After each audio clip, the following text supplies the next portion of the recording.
Hey guys, I just had to make this video. I'm up on this roof. I already showed you some gutters and stuff that were plugged.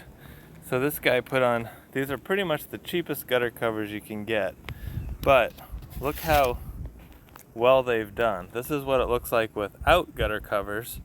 Of course, more leaves ready to fall in whenever they're given the opportunity.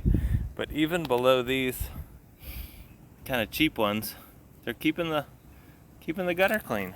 Now, squirrels will eat them, and you know, these look pretty brand new, so they look decent.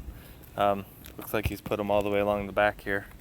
But if I go around the corner, it's probably where he felt comfortable putting them in, to be honest with you, because he doesn't want to fall off his roof. But then you get around the corner, and you know, no good. Now, if I get in close, you see how that stuff is getting underneath there, because he didn't go all the way to the corner, and now it's holding water.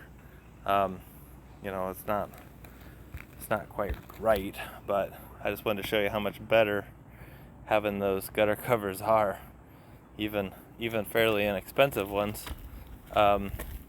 versus no covers at all.